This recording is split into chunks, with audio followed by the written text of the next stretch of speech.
Vocês sabiam que a escrita potencializa a nossa aprendizagem? Eu sou a professora Juliana Rocha e hoje eu vou ensinar para vocês como. Bom, basicamente a gente vai precisar de um órgão principalzão no nosso organismo, o encéfalo. Bom, a nossa inteligência, ela é medida e ela é produzida, vamos dizer assim, a partir das conexões nervosas que fazemos entre uma célula nervosa chamada neurônio e outra. Essa conexão de uma célula e outra nós chamamos de sinapse nervosa. Então, quanto mais sinapses estabelecemos entre as células, maior o nosso potencial cognitivo, o que nós chamamos de inteligência. Bom, e onde entra o encéfalo aí? O encéfalo é formado por 4 regiões principais: o cérebro, o cerebelo, o bulbo e o diencéfalo, perdão. Bom, vamos deixar o bulbo, movimentos involuntários, e o diencéfalo um pouquinho de lado. E nós vamos pegar o cerebelo e o cérebro.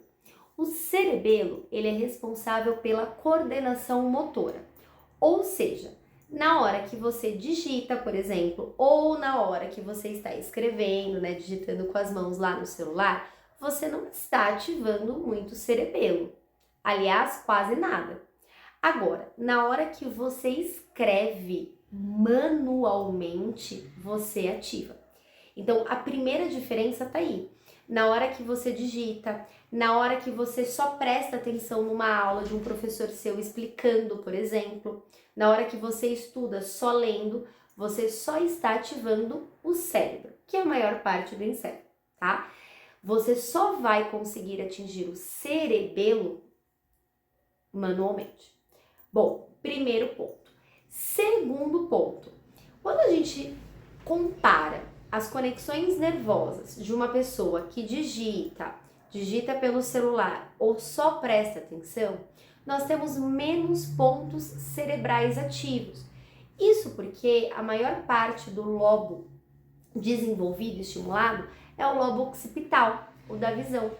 Na hora que você escreve, você gera movimento. Então, você tem o lobo occipital porque você está vendo aquilo que você está escrevendo. Você tem os lobos parentais e temporais porque você está gerando um movimento. E você tem um lobo importantíssimo que é o da cognição, memória, raciocínio, que é o lobo frontal. Ou seja, muito mais áreas cerebrais estão sendo estimuladas só porque você está escrevendo manualmente. Então, escrever, sim, é mais do que provável. Você ativa muito mais áreas cerebrais, o que desenvolve muito mais aprendizagem. Então, você pode levar essa escrita para vários momentos da sua vida de estudante. Então, no momento da aula, seu professor explicando e você aqui, anotando o que ele está fazendo. Não é só copiar um slide. Perceba, você não está copiando, você está... Aliás, mas o meu professor passa muito slide. Tente não copiar e sim reescrever.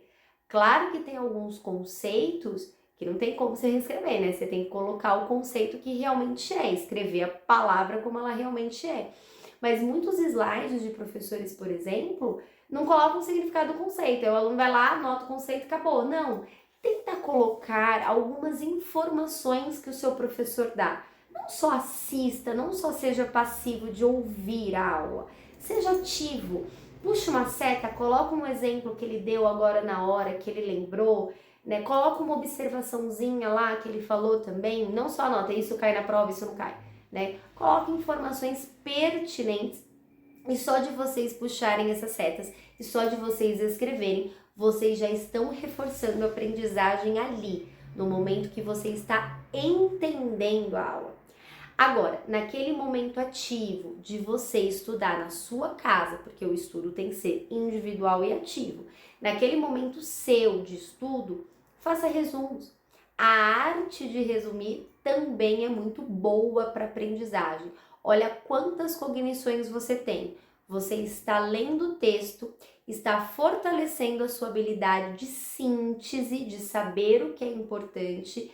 Você soube o que é importante ali, então você trabalhou a leitura e interpretação aqui. Aí você vai lá no papel e você vai escrever um resumo. Você vai escrever os pontos principais, o seu ponto de vista, a sua análise, reforçando ainda mais a sua cognição para aquele determinado assunto. Então, essa é a minha dica de hoje. Mas eu sei que você já deve estar se perguntando, e no caso de escrever no tablet, é a mesma coisa? Bom, tirando a parte de recursos, que vocês sabem que não, né? O tablet tem muito mais, tem aplicativos, aliás, maravilhosos, tem uns títulos muito bonitos. Tirando essa parte dos recursos, ainda não é a mesma coisa, mas a parte de cognição, sim. O que significa isso? Significa que, já comprovado neurocientificamente, tá? Então, tanto se você escreve no papel, como se você escreve no tablet, você estimula as mesmas cognições, tá? Então, a questão toda não tá no papel em si, mas está no movimento das mãos, no movimento da formação das letras. Isso vale para qualquer idioma, tá? Porque eu sei, por exemplo, eu quero aprender inglês, então eu tenho que treinar muito o listening, porque daí a comunicação acaba vindo. Claro que isso é importante também, mas experimente fazer resumos escritos. Você vai ver como potencializa. Enfim, voltando do tablet. Então, a questão de cognição, fiquem tranquilos que dá no mesmo. É a questão da letra ali, da formação. E você escrevendo, mesmo que seja uma caneta digital, você está praticando a escrita. Contudo, é legal eu ressaltar alguns itens para vocês do uso do tablet. Eu gosto de ressaltar 3 que para mim são os principais.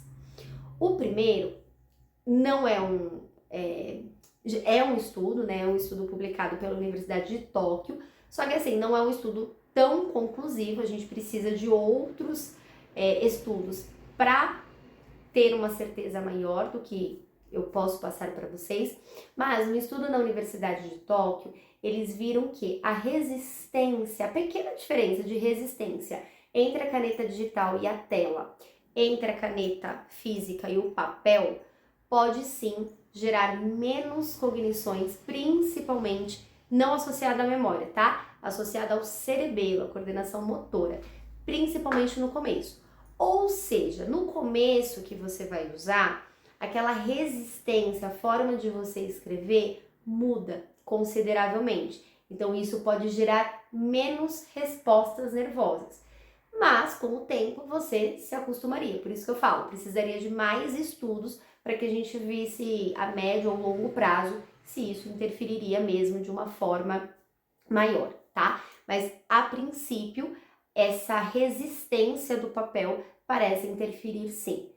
Mas já tem uma solução para isso. Existem algumas películas, a Paperlink, se eu não me engano. Existem algumas películas que imitam a textura do papel e diminuem essa resistência. Então daí é uma dicasinha para vocês que gostam de fazer resumos no tablet, de adquirir uma película como essa, né, para potencializar essa cognição. Segunda coisa, isso também é neurocientificamente comprovado. A tela é uma luz emitida. O papel é uma luz refletida. Não sei se você já passou pela experiência, mas vamos lá. Quem é leitor assíduo já deve ter lido tanto um livro físico quanto um livro digital. No Kindle é menor essa mudança que eu vou dizer para vocês, mas enfim, então já leu ali um PDF ou estudante, vocês já leram uma apostila física? Já foram na plataforma digital e já leram conteúdo digital? Bom, a grande maioria acaba percebendo que o físico você acaba absorvendo mais conteúdo do que o digital. Tem gente que não observa e fala, não, é besteira, é igual, mas não é. Então, muitos estudos da neurociência comprovam que o papel físico, a leitura, é muito mais aproveitada do que quando você lê digitalmente. Mas isso não significa uma diferença muito grande. Então, aquilo, se eu estudar para uma prova usando a minha apostila digital, eu vou ir pior do que se eu estudasse pela física? Não necessariamente. O aproveitamento é menor, mas de repente isso significa que você só vai precisar ler mais vezes ou precisar prestar mais atenção, sendo que na física você lendo é muito mais fácil você assimilar aquele conhecimento. Então esse é o segundo ponto, tá? Você escrever no papel também é melhor depois na hora que você lê esse resumo, porque vai estar no papel, né? Não vai estar numa tela. E a terceira e última, porém a mais importante de todas, desabilitem notificações. Então, se você está realmente estudando no tablet, se o seu tablet você instala na PES, assim como você instala no seu celular, então desabilitem notificações. Qualquer sinal sonoro já é um motivo de você se distrair. Você não percebe, é involuntário. Ah, não, eu não me distraio, não. Eu deixo tocando, eu finjo que não. Não é voluntário, é involuntário. Então você precisa de uma concentração, é igual meditação. É difícil você começar, mas ninguém medita sendo distraído toda hora, sendo chamado, tocando a campainha. Então, na hora de estudar, você precisa realmente ter um ambiente para isso, sentar e focar. E uma incrível mensagem sonora, um incrível sininho às vezes, ou até uma notificação ali que aparece na tela de alguma movimentação de aplicativo, você pode se distrair e pode diminuir essas conexões enquanto você está estudando. Combinar?